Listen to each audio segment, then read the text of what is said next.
don't know if you've noticed, but it's been Halloween season.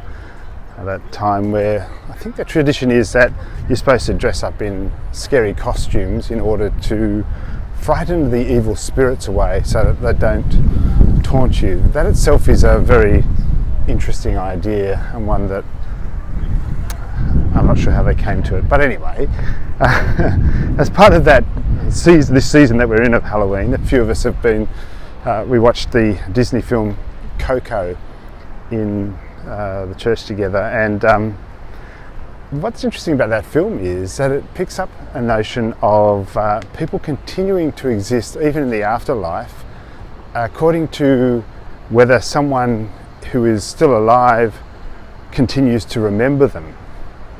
And there's something that is true about that idea, regardless of what we may or may not know about the afterlife for the person who is experiencing the afterlife. But for the people who are alive now, those who have died do live on with us in the way that we remember them. And that also begs a further question of what do we remember about them, or what do you want to be remembered about you?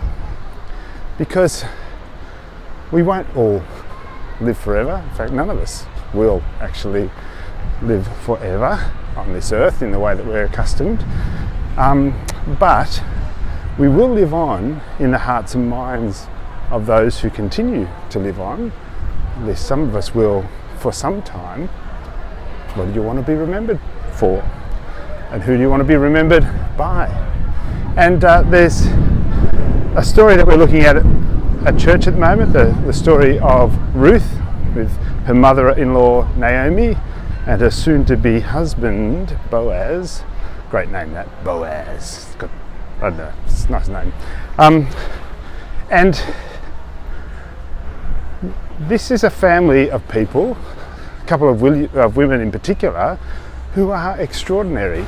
So extraordinary that these thousands of years later, people like me and others in other churches are still talking about them, still remembering them, and remembering the way that they did life together and the choices they made and this kind of thing. So why do we remember those people for so long? And it's because I think they've done something really good, really virtuous, something that's worth remembering, something that is so worth remembering because we actually hope that we might do something similar as well. And that is, they were faithful and full of faith. So they were true to what they believed, and they believed in it strongly.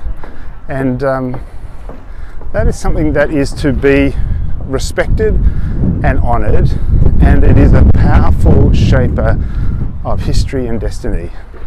And as we come to the next section of the story, we're only going to dip into Ruth on these two Sundays, and we hear about Ruth. Is she seducing Boaz? I'm not sure how you read that passage about her going to the threshing floor and uncovering his feet, but it could take on a very saucy feel if you're that way inclined, or it might have been very mechanical. It's up to your imagination, I suppose, but either way, Ruth gets into bed with Boaz, and he's a very honourable man, and he doesn't take advantage of her, and the rest, they say, is history. So we're going to look at that on Sunday, and as we do, we're going to think about what does it mean to be faithful, and what does it mean to be full of faith, and what is worth remembering, and what do you hope to be remembered for, and by whom. See that big tower behind me? I wonder if I remember that guy. What was his name? No, I can't remember. God bless.